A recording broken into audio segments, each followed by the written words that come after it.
Hi, నేను మీ doctor Sumanth Harsha, homeopathic physician. BPH అంటే బినైన్ ప్రోస్టేట్ హైపర్ప్లాసియా. ఇది నాన్ క్యాన్సరస్.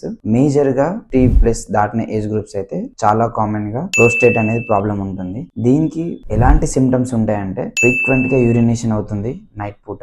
యూరిన్ వెళ్ళిన తర్వాత కూడా చాలా పెయిన్ ఉంటుంది అండ్ యూరిన్ ఫ్లో అనేది చాలా సన్నగా ఉంటుంది. చాలా నొప్పి అనిపిస్తుంది. యూరిన్ అనేది ఎంటీ చేసిన బ్లాడర్ లో ఏదో ఉన్నట్టే సెన్సేషన్ గా అనిపిస్తుంది. అండ్ యూరిన్ స్టార్ట్ అయ్యేటప్పుడు కూడా చాలా స్లోగా స్టార్ట్ అవుతుంది. ఎండ్ అవ్వడం కూడా చాలా డిఫికల్ట్ గా అనిపిస్తుంది. సో ఎవరైతే మగవాళ్ళు, పురుషులు 40+ దాటిన వాళ్ళు ఉంటారో వాళ్ళు ఖచ్చితంగా అల్ట్రాసౌండ్ స్కానింగ్ అనేది తీపించుకోవాలి లోవర్ అబ్డోమెన్ అండ్ కిడ్నీస్ కి. దాంట్లో మీరు డిటెక్ట్ చేయగలుగుతారు. ఒకవేళ మీరు ప్రోస్టేట్ సైజ్ పెరిగిందా, నార్మల్ ఉందా, దాంట్లో క్లియర్ గా చూసుకోవచ్చు. ఎర్లీగా డిటెక్ట్ చేస్తే, ఎర్లీగా ట్రీట్మెంట్ తీసుకుంటే మీకు చాలా హ్యాపీగా అయిపోతుంది, రిస్క్ ఉండదు. తర్వాత ఒక లేట్ అయితే మీకు సర్జరీకి వెళ్ళాల్సి వస్తుంది. సో దీంట్లో హోమియోపతిలో ఏంటంటే మీరు ఎర్లీగా వాడితే మీకు చాలా మంచి న్యాచురల్ గా అండ్ సేఫ్ గా ఉంటుంది ట్రీట్మెంట్. హోమియోపతిలో చాలా మంచి రెమెడీస్ ఉన్నాయి.